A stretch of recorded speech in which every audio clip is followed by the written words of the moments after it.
Hey, this is Buck Dharma of Blue Oyster Cult, and you're listening to the Sports Circus.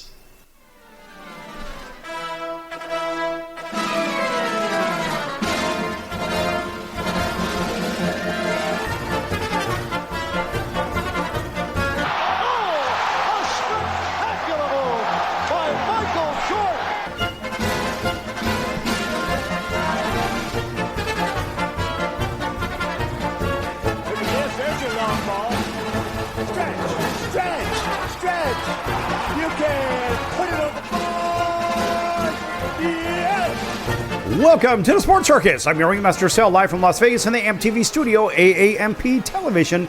Today's show is brought to you by UppercutChops.com. Check out their tasty selection of all-natural, dry-aged USDA, prime Angus, and Wagyu steaks and chops. Wait till you taste their best-in-class New York steaks, the filet mignon, and, of course, the king of all, those gigantic cowboy cut and tomahawk cut ribeyes. Best I've ever had, probably be the best you ever have as well. Check them out at UppercutChops.com. That's UppercutChops.com. Or give them a call, find out what's for dinner, 714-948-0100, 714-948-0100. Again, 714-948-0100 for UppercutChops.com. All right, a big welcome in everybody listening in on all of our affiliates, CBS, NBC, Fox, Independence, whatnot, from coast to coast on radio, television, select markets, Cox, Comcast, Spectrum, Frontier, Oceanic, Time Warner, Spectrum, and WOW Cable Plus independent affiliates from coast to coast. Thanks for joining us there.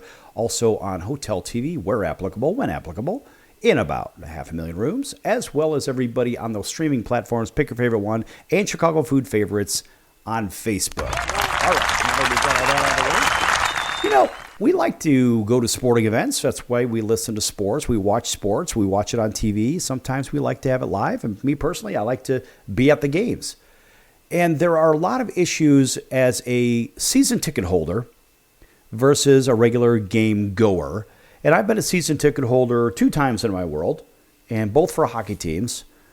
And the first time was in Anaheim, way back in the day when the Mighty Ducks of Anaheim started out back in 1993. And I also had season ticket holders for the Vegas Golden Knights right here in town for the first 6 years there.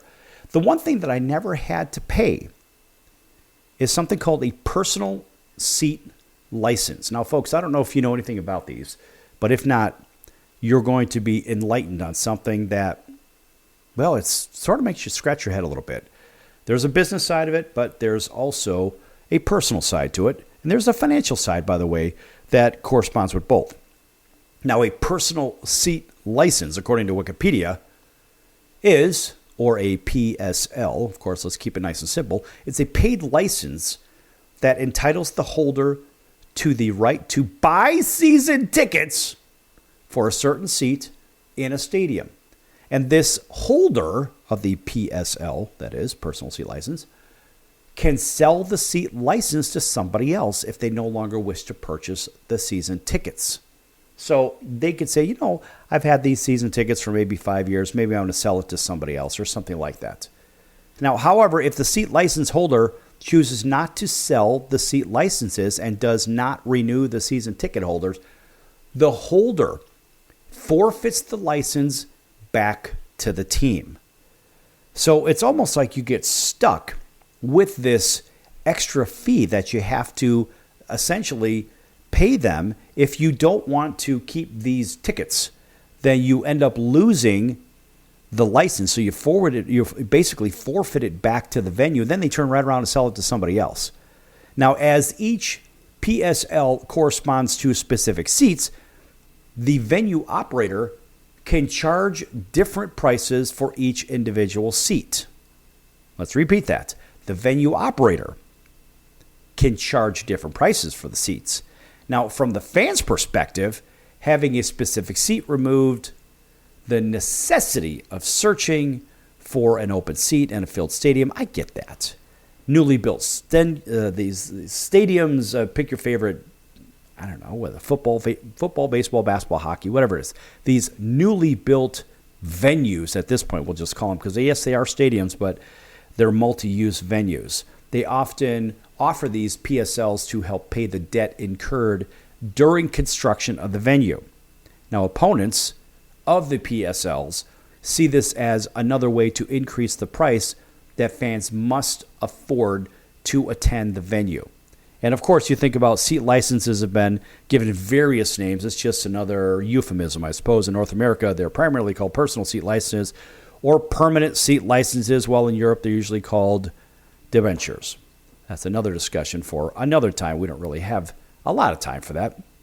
But my point in all this, oh, by the way, in case you don't know, in sports, a debenture is defined as a certificate of agreement of loans, which is given under the company's stamp and carries an undertaking that the debenture holder will get a fixed return and principal amount whenever the debenture matures. So basically, you're being robbed, is how I see it. So with these personal seat licenses, now think about this, folks.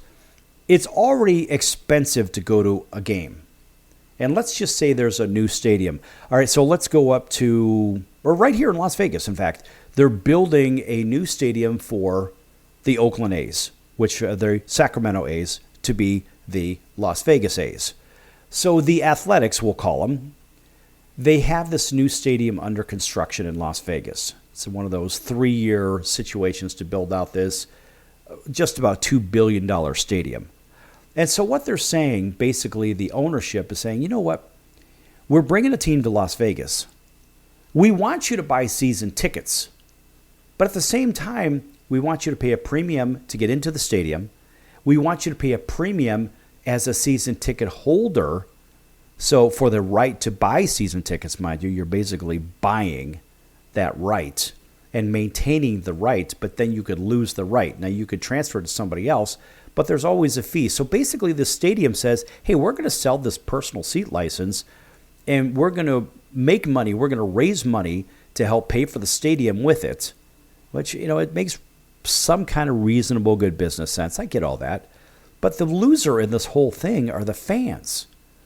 I don't really see how the fans really benefit from this. I mean, even when they built the Raider Stadium here in Las Vegas, and it wasn't really the Raider Stadium, but it is the Raider Stadium. The point is, all those seat holders, those season ticket holders, they had to buy a license, and I didn't even know anything about this.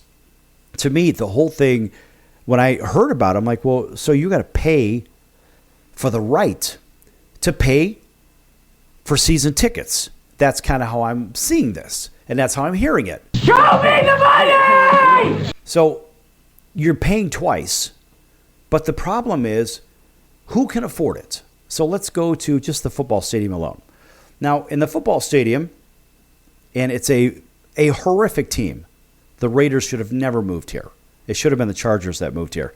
But it was Kroenke, as I understood it, that he did not want to share a stadium with the Raider fans and the Raiders, period. There's a lot of reasons for it. I heard from some of the former Raiders that the organization is very, very cheap. They don't pay for certain things, and they don't watch their diet. They don't watch their discipline. There's a lot of things that the Raiders organization, as I'm told from players, former players of theirs, that they don't like and they did not like. So why are we going there? Okay, we're going to the cost to go see a less than good organization play on the field. Let's just leave it like that. So the problem is this. To go to a game over at Allegiant Stadium in Las Vegas, and this is the same dynamic across America, it costs arguably $300 to $500 a ticket. I guess you could sit at the very top of the stadium in the corners for $50 or $100 or something like that. My point is, let's just say the average ticket cost would be about, I don't know, $250. And that's for a not great seat. Now you got a family of 4. There's 4 seats. That's $1,000. Mind you, the game's 3 hours. And now you've heard this argument before on this show.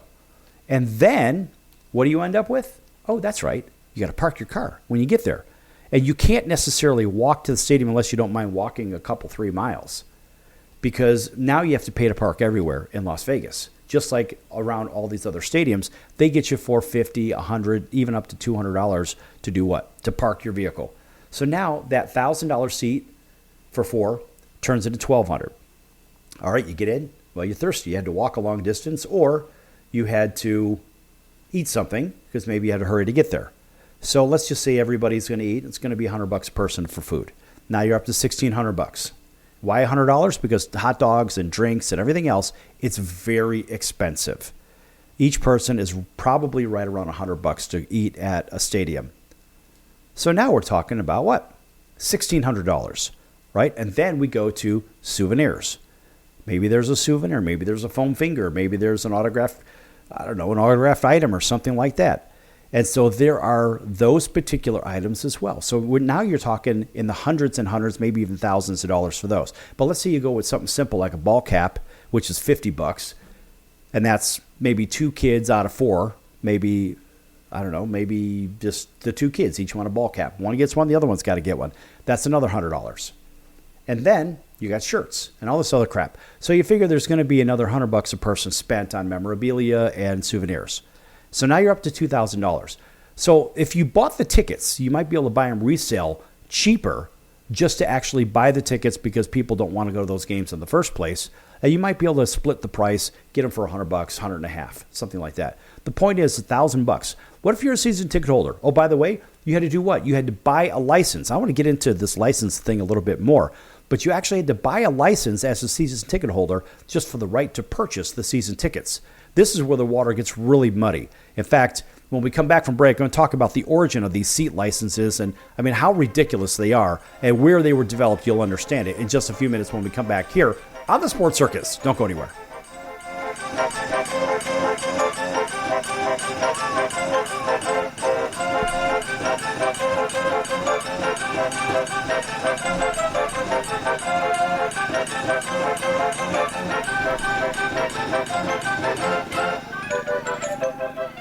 Attention business owners, you and your customers are listening to this right now. Face it, every business needs customers, even yours. The Sports Circus is a primetime nationally syndicated program that's carried on ABC, NBC, CNBC, and Westwood One News affiliates, plus CBS, Fox, and NBC Sports affiliates across North America with coverage from Hawaii to New York.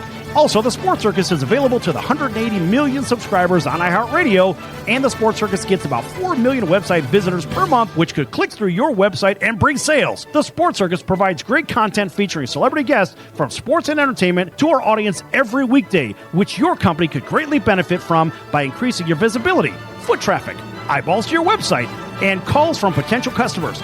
Call us right now at 714-948-0100. Again, 714-948-0100. Or email us at info@thesportscircus.com. That's info@thesportscircus.com. Drive your sales today by advertising with the Sports Circus. Could you use a little extra money right now? If you'd like to borrow up to $100,000 and get pre-approved in minutes, call the number we'll give you at the end of this commercial. Our lending partners have already loaned millions of dollars to individuals just like you, and we're ready to lend you up to $100,000 if you qualify. Even if your credit is not perfect, you could use the money to pay off high-interest credit cards, for home renovations, or consolidate existing debt. You can get flexible, easy-to-pay terms. The consultation to find out if you qualify is free. To find out if you qualify for our special financing program, call this toll-free number 24 hours a day. 800-335-1376. 800-335-1376. 800-335-1376. That's 800-335-1376. Important terms and conditions apply. Not all applicants will qualify. Loan amount, annual percentage rate, and term will vary depending on creditworthiness. Applying does not guarantee approval. Account approval is subject to verification and confirmation of your credit history and acceptance by a lender. If you choose to apply for a loan through us, a consumer report will be obtained to evaluate your creditworthiness in connection with your application for credit. That's the sound of sizzling, dry-aged USDA Prime Wagyu and Angus steaks from UppercutChops.com. Their best-in-class filet mignons, New York steaks, and the king of all steaks, the tomahawk and cowboy cut ribeyes are the best in the business. Even their Prime Wagyu burgers will likely be the best you've ever had. Browse the full selection of steaks and chops at UppercutChops.com from the comfort of your home or on your mobile device. UppercutChops.com delivers all-natural, dry-aged USDA Prime Wagyu and Angus steaks and chops directly to your door. store without the hassle of going to the grocery store and fight crowds to pick from a small selection of average at best meats with injected steroids, fillers, and coloring added to look good. Find out what's for dinner at uppercutchops.com or call 714-948-0100. 714-948-0100. 714-948-0100. Or make your selection directly at uppercutchops.com.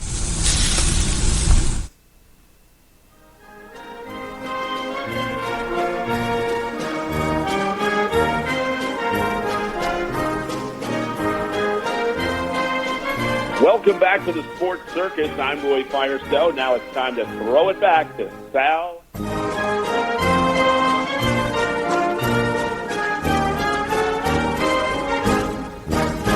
Welcome back to the Sports Circus. I'm your ringmaster, Sal, live from Las Vegas in the AMP TV studio, AAMP Television. This segment brought to you in part by our friends over at the College of Southern Nevada Athletics. Check them out at csncoyotes.com for upcoming games and events. That's csncoyotes.com for the College of Southern Nevada Athletics. All right, welcome back, everybody. Listening in on all of our affiliates, including our friends over in Atlanta, WDJY 99.1 FM. Thanks for waking up with us over there. And not too terribly far away from there, big hello to our friends over in Auburn, Alabama, WAUD. That's from Columbus, Georgia, all the way over to Montgomery, Alabama. Home of the Atlanta Braves. Thanks for joining us there, as well as our friends up and down the Midwest, throughout the West Coast, all the way out to Honolulu with CBS Sports, 1500 KHKA. That's home of the New York Yankees, 49ers, and Alabama Crimson Tide. Plus, welcoming everybody that's watching on all of our television affiliates, as well as all streaming platforms, and on Chicago Food Favorites on Facebook. Make sure you check that out, folks. Chicago Food Favorites on Facebook. Talk about your favorite recipes, restaurants, doesn't matter where they're at in the world, and even the foods you like and the ones you dislike and whatnot. Have some fun with it. A couple of thousand members in there. Started from zero, and we're up to over 2,200, just like with our episodes here on the Circus. Thanks for joining us over there as well. All right, back to this seat license thing for season ticket holders. This is really disturbing, because I just remember going to ball games as a kid and getting into a game for a quarter, getting a quarter for a hot dog. Getting into a game for $1, quarter for a hot dog, quarter for a Coke, quarter for the train ride, that kind of thing. And these seat licenses, these personal seat licenses, where you actually have to buy the right to buy the tickets themselves, which to me is just it's complete lunacy. Nonetheless, how about the origin of these things? So, look, there are varying types of accounts of these and whatnot and whatever. Anyway, according to one account, the first personal seat license, the actual plan itself, was developed way back in 1986 at Stanford University by a legendary tennis coach, a guy by the name of Dick Gould.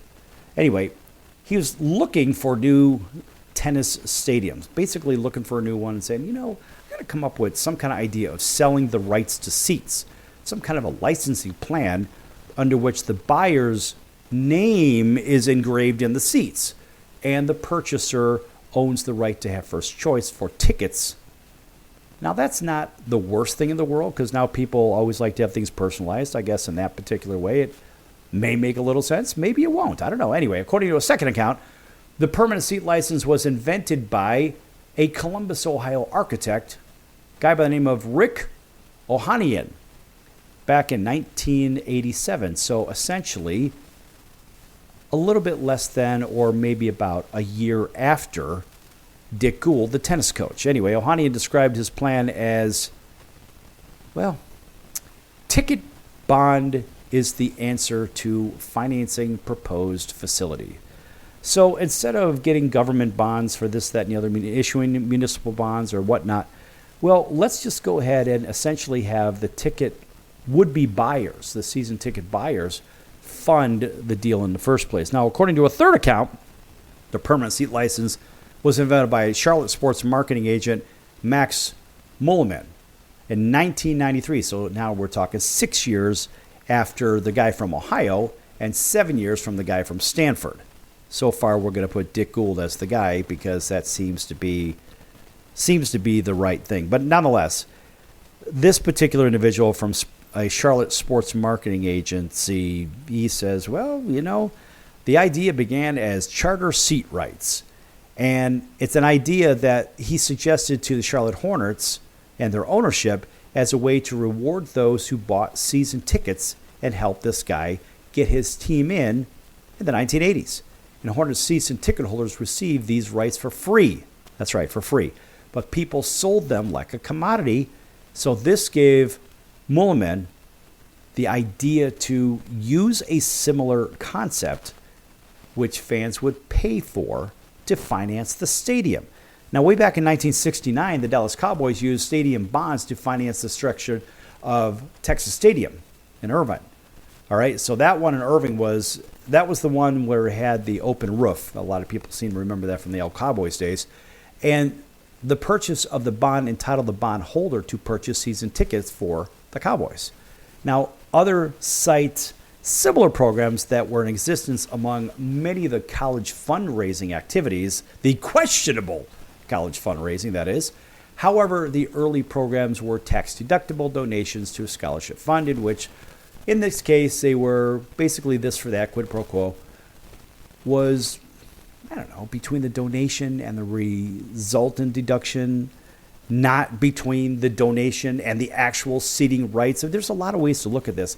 I'm going to credit Dick Gould because he was the guy in 1986, really, that seemed to be the first guy to put this idea together of seeking financing for a new tennis stadium back in his day.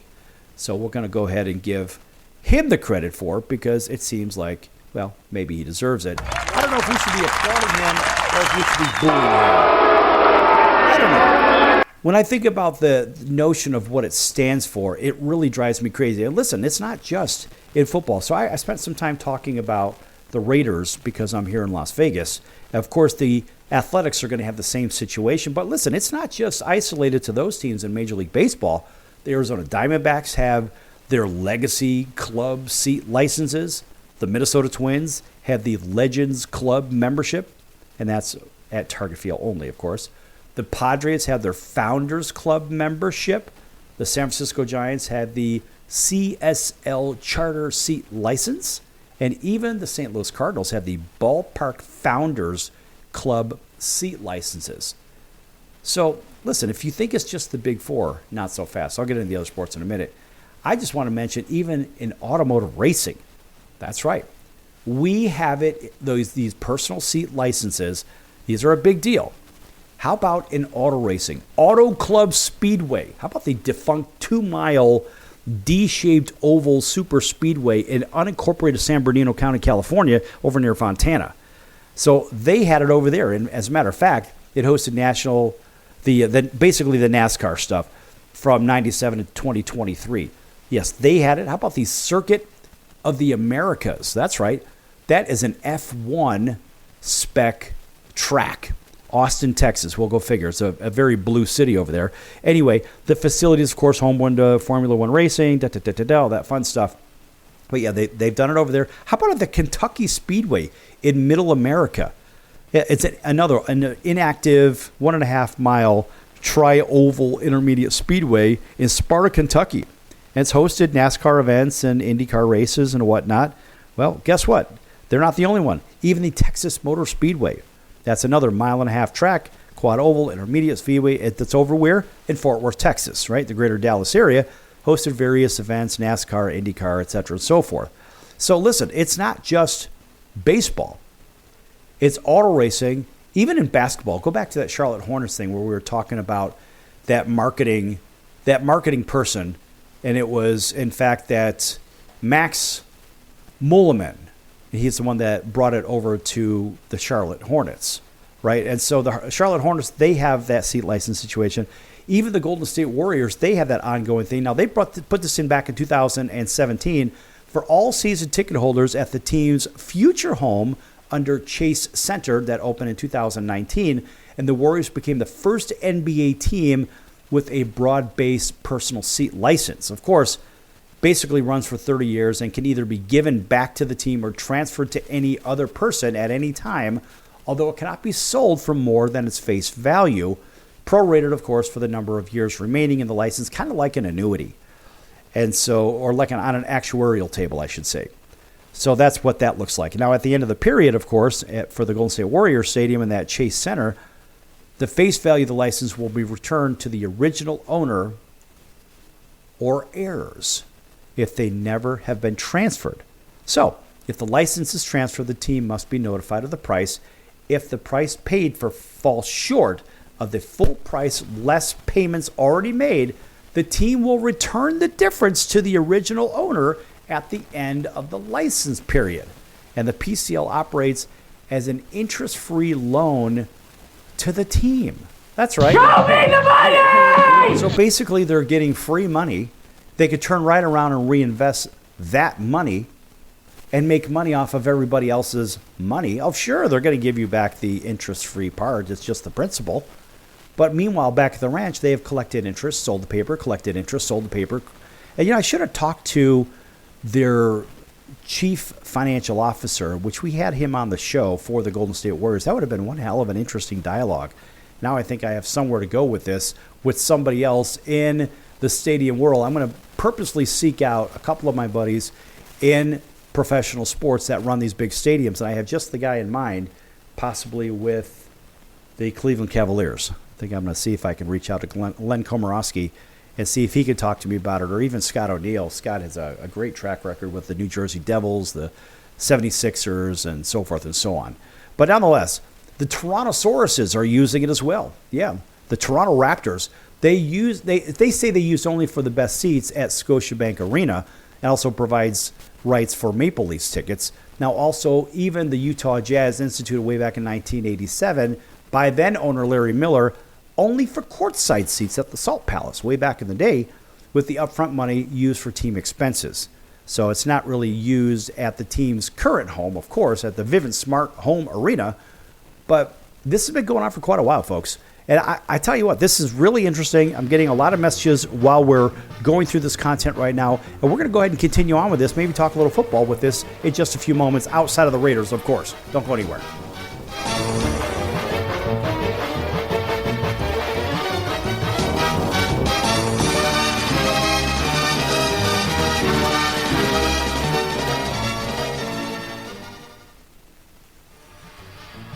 I'm your ringmaster Sal of the Sports Circus, a primetime, nationally syndicated television, radio, sports, and entertainment show. The Sports Circus covers topics others are too scared to talk about. There's no other primetime show like it on here that'll punch you in the face and you'll beg for more. Join me, Hall of Famers, world champions, and all-star celebrity guests for chaos and controversy here on Libsyn and all podcast platforms, plus thesportscircus.com. Remember, folks, it's a circus and we prove it every day. Hello, Americans. It's Uncle Sam here. If you owe $10,000 or more in back taxes to the IRS or state, don't worry. I've got important news that may help you negotiate a lower tax bill. In today's economy, the IRS has released a variety of new rules and is offering more flexible terms to help Americans looking to settle their IRS debt. If you apply today, we may be able to lift your wage garnishments and release a freeze on your bank assets or business. Our team of tax professionals can resolve your case and stop collection actions against you. Even if you've been audited or haven't filed a return in years, they can help. Call right now and find out if you qualify to settle your IRS debt for far less than what you owe. Pick up your phone right now and call us for a free $500 IRS tax review. Don't wait. Here's the number. Call right now. 800-950-2049. 800-950-2049. 800-950-2049. For the last time. That's 800-950-2049. Do a search on how to get out of credit card debt, and you'll find everything from crazy promises to ways you can try to do it yourself. Many of those ideas just don't work, and they leave you broker than you were. Here's some advice. Call our debt helpline. In a quick and free 5-minute conversation, our experts will listen to you and learn about how much credit card debt you have, what your goals are, and then show you the right solution to help you get out of credit card debt with one new simple, affordable payment. The credit card companies make available special programs to help if you're struggling. All it takes for you to finally get out of credit card debt is one quick, free phone call. So please call right now. 800-948-6817. 800-948-6817. 800-948-6817. That's 800-948-6817. Paid for by the Debt Helpline.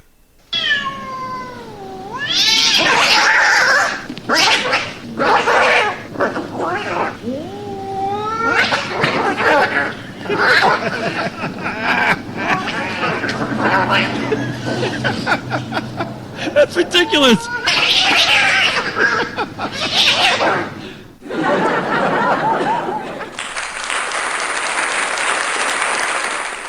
Quiet, numbskulls, I'm broadcasting. Hey everyone, Dave Jackson here, ESPN rules analyst on ESPN Hockey, and you're listening to the Sports Circus.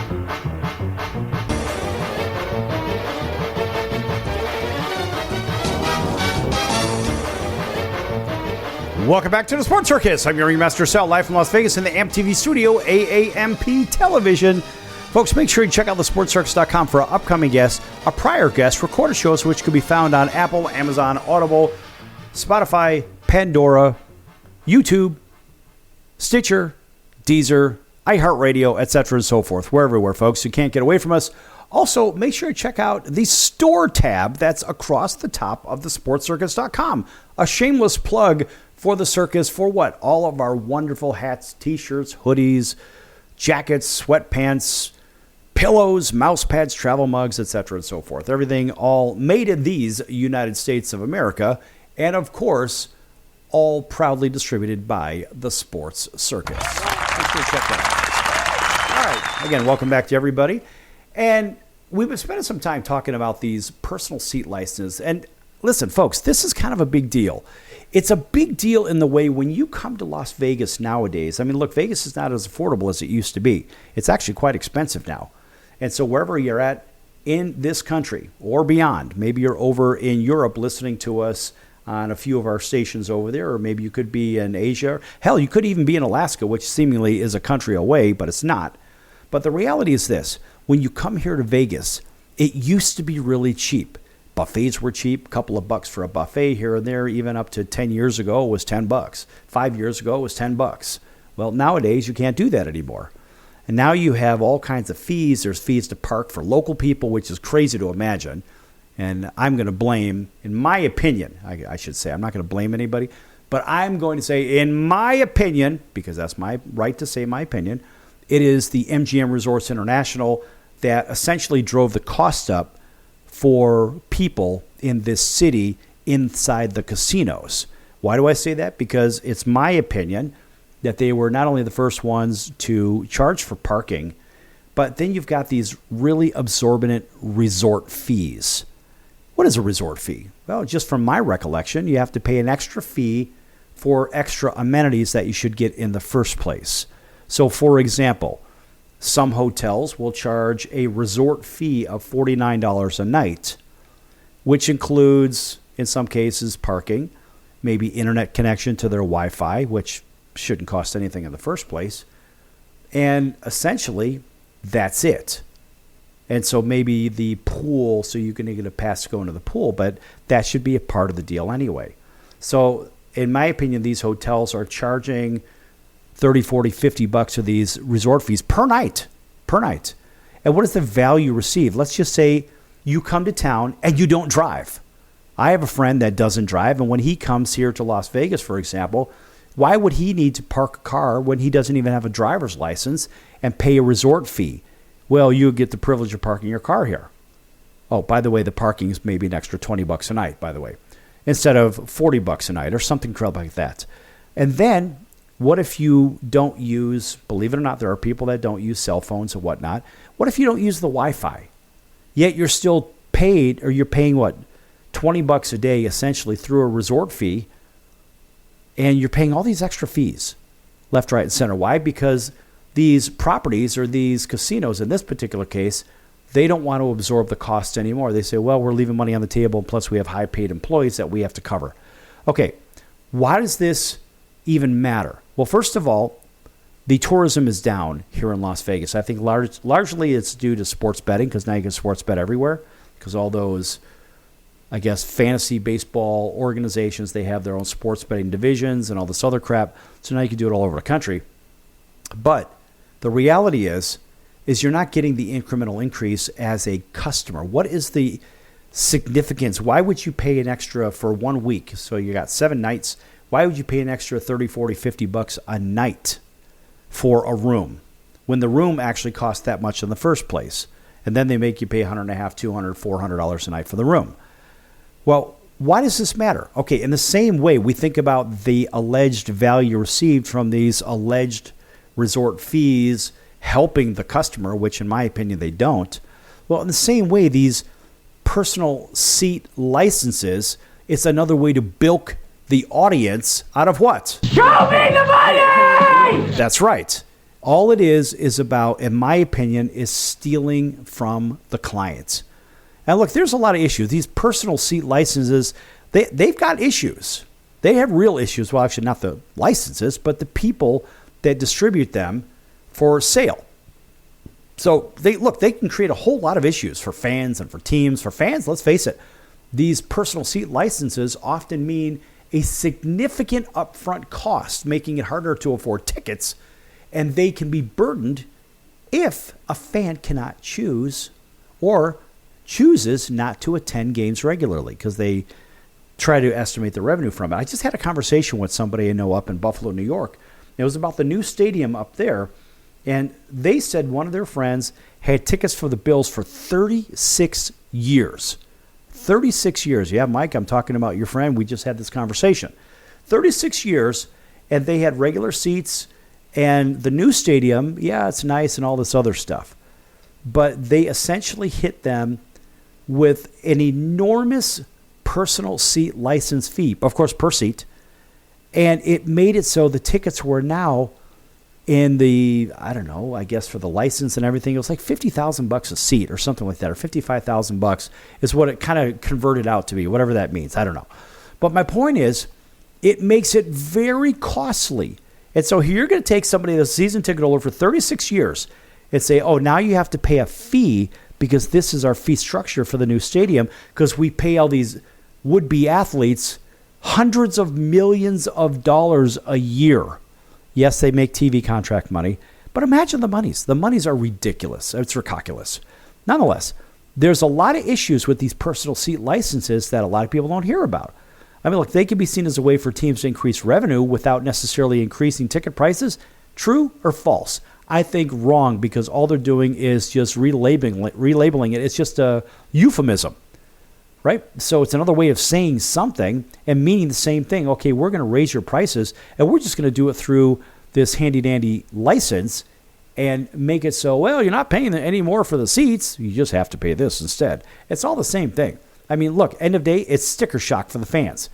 And for the teams, well, these licenses can be a source of revenue, but also carry the risk of decreased demand if the cost is too high or if the team's performance is awful.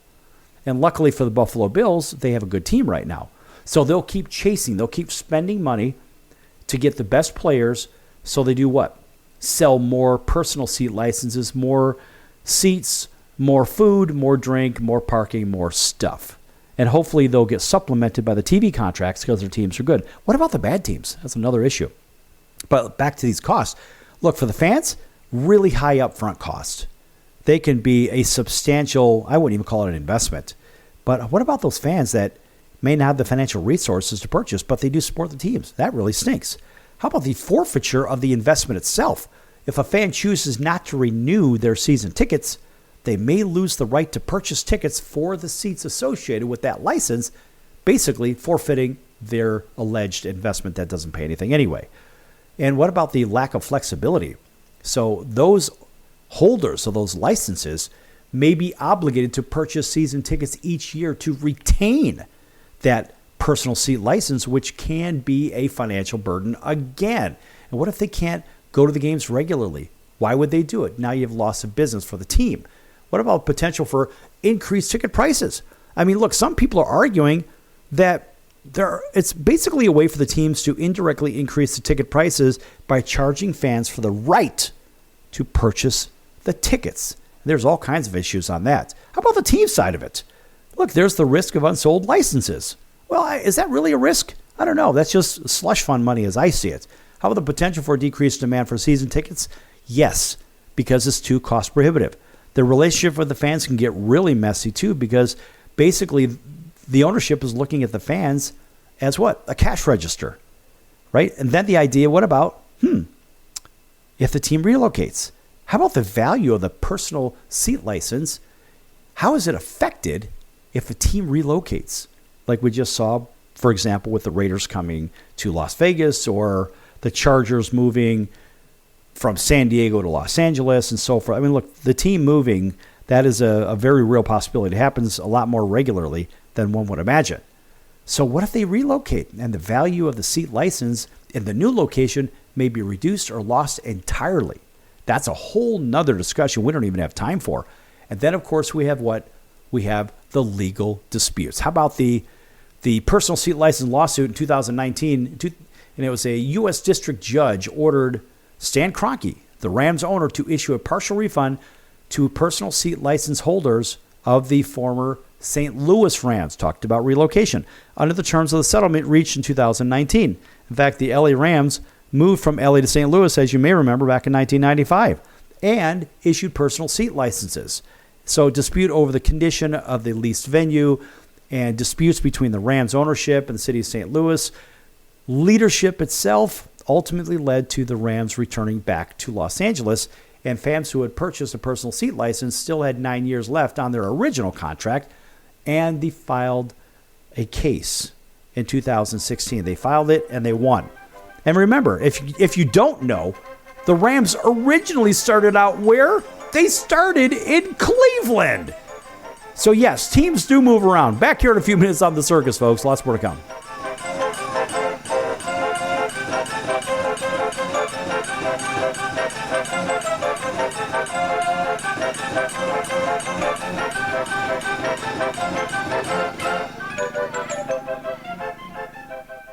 Can your IRA stand up to the next financial crisis that our top economists are saying is at our doorsteps? By allocating a percentage of your IRA into physical gold and silver with a tax-free rollover, you can diversify and safeguard your holdings from turbulent markets and economic downturns by putting your IRA back on the gold standard. Find out how to safeguard your assets with a tax-free rollover with a Genesis Gold IRA. The only IRA that can hold physical precious metals. Call now for your free gold and silver report. Protect your IRA today with one simple phone call and learn how to qualify for up to $10,000 in free silver. Call Genesis Gold Group, empowering faith-driven stewardship. 800-932-5517. 800-932-5517. 800-932-5517. That's 800-932-5517. If you served in the Marine Corps, by now you know about the contaminated water problem at Camp Lejeune. If you were stationed or worked at Camp Lejeune from 1953 to 1987, you probably have a lot of questions. We have some answers. You could be entitled to compensation. Billions of dollars are being allocated to pay for damages to anyone stationed at Camp Lejeune during that time. Unfortunately, it appears that officials may have known the contaminated water problem existed and did little to protect their men. The Semper Fi Code was not honored. If you or someone in your family has developed a serious illness, including various forms of cancer, call this Camp Lejeune legal support line right now. You can't turn back the clock and change what happened, but you can certainly call right now and learn your rights as a Marine. Here's the number. Call 800-335-7196. 800-335-7196. That's 800-335-7196. Do a search on how to get out of credit card debt, and you'll find everything from crazy promises to ways you can try to do it yourself. Many of those ideas just don't work, and they leave you broker than you were. Here's some advice. Call our debt helpline. In a quick and free 5-minute conversation, our experts will listen to you and learn about how much credit card debt you have, what your goals are, and then show you the right solution to help you get out of credit card debt with one new simple, affordable payment. The credit card companies make available special programs to help if you're struggling. All it takes for you to finally get out of credit card debt is one quick, free phone call. So please call right now. 800-948-6817. 800-948-6817. 800-948-6817. That's 800-948-6817. Paid for by the Debt Helpline.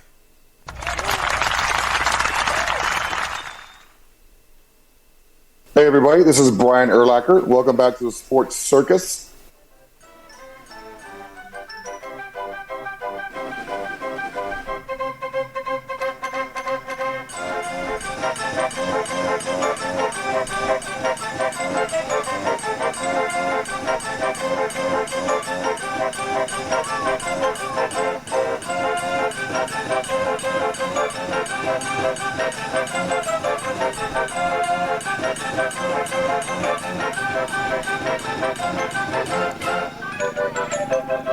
Welcome back to the Sports Circus. I'm your ringmaster, Sal, live from Las Vegas in the AMP TV studio, AAMP television. Again, folks, make sure you check out thesportscircus.com for our upcoming guests, prior guests, recorded shows, which can be found on all streaming platforms, as well as I want you to check out the partners page. Lots of great partners over there. One of those is one of our favorites, and that's Al's Number One Italian Beef at 1079 West Taylor Street in Chicago's Little Italy. That's Al's Number One Italian Beef, 1079 West Taylor Street in Chicago's Little Italy. And if you can't make it over there, go to alsbeef.com and read about the Italian beef sandwich. If you don't know anything about it, these are the creators of it over 100 years ago, and boy, is it good. That's alsbeef.com, folks. Make sure you check them out. Nice round of applause for Al's Beef. Good buddy Bones over there. And if you see Bones, tell him that your ringmaster Sal sent you.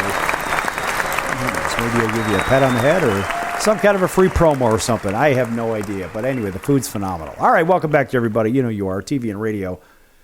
It's been let's put it this way, a rather informative program today, talking about these personal seat licenses. And you got to realize, these sporting venues, they charge a lot of money for a lot of everything. And for the smallest of things, kind of like going to a bar today, and right here in Las Vegas, costs $50 to go and get a drink in many cases. $50, $100 at the pool, I don't know, whatever the hell it is. But when we think about the value proposition and the TV contracts and all the big money that's involved, we say, well, where does it end? At what point do they hit a maximum number? I think they've already hit it personally. When I say that, I'm talking about for ticket prices to go to events, for the average person, the average Joe or Josephine, to buy their tickets. At what point do you hit a ceiling and say, all right, we can't go any higher and we're going to have to get our money elsewhere? Maybe they've already hit that and started doing it with these personal seat licenses, because the tickets are almost out of the price range for the average person in America. And I would even argue that around the world for soccer stadiums and whatnot. And the bigger problem is that they have priced the fans right out of it, meaning the ownership. And so at what point do the ownership of these teams say, we're going to start charging a fee? Well, a lot of times you take these bad franchises and you say, well, geez, these guys are terrible. And why would anybody want to buy a season ticket? And so let's just take one of my clubs that I root for, being my beloved Chicago White Sox. And they're really bad, really, really bad team right now. And they have been for the last several years, and they're going to probably be bad for the next few years beyond that. But here's the thing. The city of Chicago is, well, they say it's the third largest city in the world, really, or in the country. Really, it's the second. LA just is a culmination of a bunch of little cities. But nonetheless, in this enormous metropolitan market, the number 3 media market in the nation, well, how do the Cubs get all this attention and the White Sox get none? Well, there's a lot of reasons for that. We won't get into that. But when a team is bad, what do? They start talking about a new stadium. And the new stadium has all the promises of grandeur and pick your favorite analogy. Well, a new stadium, new life, new this, new that. When the White Sox knocked down Comiskey Park, and then they built, at that time it was the U.S. Cellular Stadium. Of course, it's changed rates. Now it's Rate Stadium. It was Guaranteed Rate Stadium before, whatever. So when they built the stadium across the street from old Comiskey Park, it was, well, the new modern this, the new modern that. Ticket prices went up, right? They had to pay for the stadium and so forth. Well, what happens in the case where now they're looking at building a new stadium, potentially, and that would be just a few miles away from the current location, maybe in the South Loop in Chicagoland. Okay, the team's still going to be crappy. The ownership, they spend money, but they don't really spend money on the players. And there's a small problem there. You can't seem to hold on to anybody. And so now, what is the allure for the fans to go to the games? Maybe the baseball games are drawing 3, 5, 10,000, maybe an occasional weekend of 25, 30,000. So they're not really drawing that much. What is the incentive for people to go to the games? Maybe it's half-price ticket day, and they're not drawing in the big money that they're looking to draw in. How do you draw that in? Well, first of all, you got to put a winning product on the field. Well, they don't really do that. In the case of the Miami Marlins, they are technically one of the worst franchise values. I'll say they're arguably one of the, if not worst or lowest valued franchises compared to others in Major League Baseball. So what would be the incentive for them to build a new stadium? If the same argument applies, and we have the same situation even in the National Football League. Now, historically, the Detroit Lions have been a really bad football team, but obviously they're good in today's time. But you go to the worst teams, for example, in the National Football League, and those have to ring right now with the New Orleans Saints, possibly the Carolina Panthers, right? We'll just stick with those teams right now. I mean, I would even argue the Cleveland Browns. So you ask yourself, are these teams worthy of a new stadium? It's not whether they're worthy of it. Will their fans buy into the idea with a new stadium? I'm not saying any of these teams are looking for one. And frankly, I would imagine that the New Orleans Superdome probably should be knocked down and rebuilt. I think it's about time. And it's been around for a long time, and it's dealt with floods and remember Hurricane Katrina and all that. But you ask yourself, would the fans support a new stadium? Well, the Atlanta Falcons did it with I guess their Mercedes Dome or whatever the hell they call it on the north end of Atlanta. It's in our broadcast area. And so they did it. They bought into the idea of a brand new stadium. It's all bleeding edge technology, this, that, and the other, whatever, right? And the Falcons have not really been a great team, that's for damn sure. So the bigger question is, will the fans support it? There's a lot of money in Atlanta. So arguably, yes, the decision was made to do that. And of course, after they built that, the Atlanta Braves built a new baseball stadium. They had Turner Field in the southern end of the city, which is a beautiful stadium, very close to the airport, easy in and out access of the city of Atlanta, which congested-wise, I mean, it's one of those cities. There's a ton of congestion on the roads. And so they were able to build this new, beautiful Truist Park. It's really nice. And the Braves historically are a good baseball team. But you ask yourself, what about those bad teams, right? That's why I brought up even the Falcons. Not really a good squad. But how about in the NBA? There's a lot of really bad teams in the NBA. And the revenues are really off. And there's a lot of reasons for that too. But in the grand scheme of things, we have the same problem in hockey. And the Arizona Coyotes were one of those bad teams. So what they do? They moved up to Utah. Now they're the Utah Hockey Club.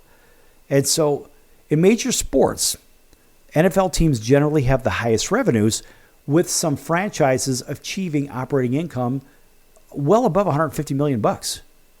And so you think about Jerry Jones over in Dallas, Jerry's Stadium, whatever the name of it now, I don't even know, AT&T or something, I don't even know.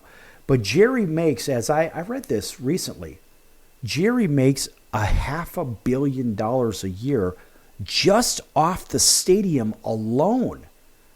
$500 million. So the seat licenses, the allure of going to Dallas to watch the Cowboys and all this other. That all kind of makes sense because it's one of those experiences, I suppose, if you've never been to a Cowboys game, whether they're good, bad, or indifferent, doesn't matter. It's Jerry Stadium, and it's bleeding edge everything, and it's really nice, and the fan experience is something. But when you ask somebody about these licenses, this was kind of interesting. I found this on Reddit. And here's a quote by somebody that is a New York Football Giants fan. And they say, yeah, quote, I get the premise.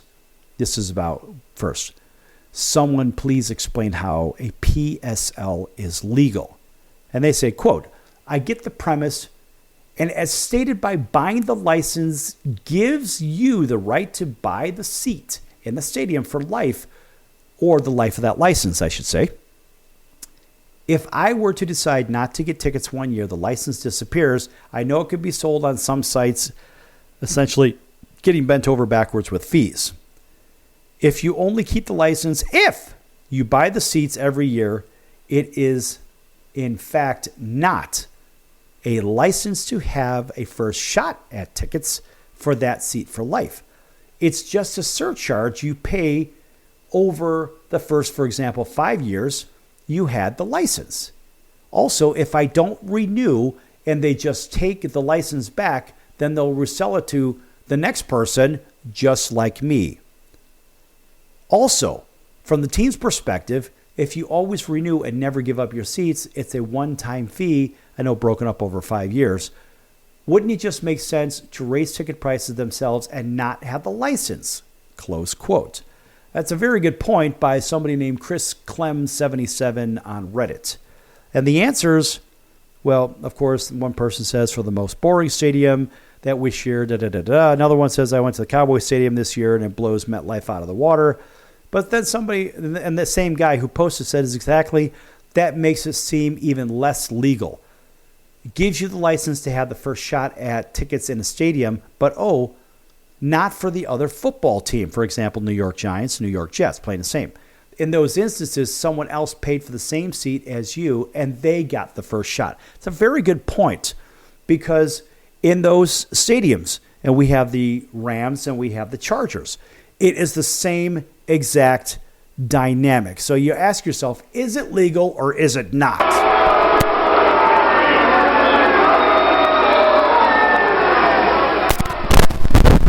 I don't really know if it's legal or not.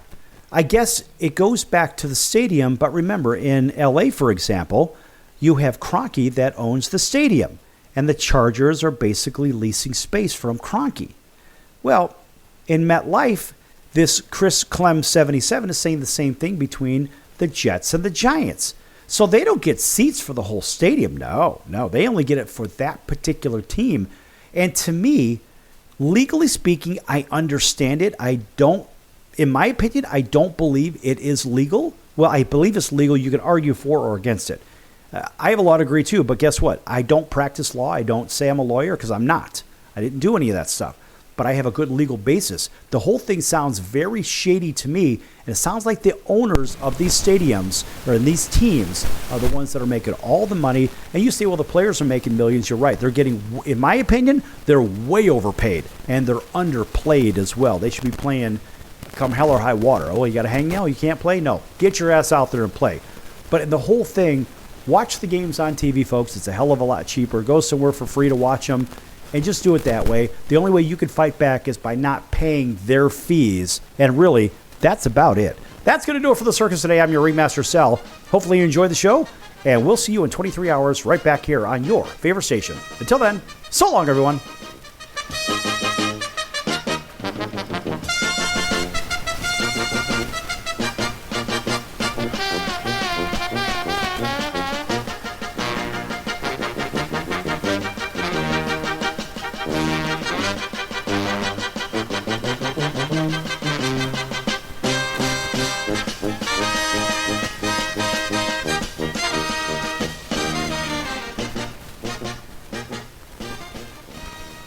Can your IRA stand up to the next financial crisis that our top economists are saying is at our doorsteps? By allocating a percentage of your IRA into physical gold and silver with a tax-free rollover, you can diversify and safeguard your holdings from turbulent markets and economic downturns by putting your IRA back on the gold standard. Find out how to safeguard your assets with a tax-free rollover with a Genesis Gold IRA, the only IRA that can hold physical precious metals. Call now for your free gold and silver report. Protect your IRA today with one simple phone call and learn how to qualify for up to $10,000 in free silver. Call Genesis Gold Group, empowering faith-driven stewardship. 800-932-5517. 800-932-5517. 800-932-5517. That's 800-932-5517.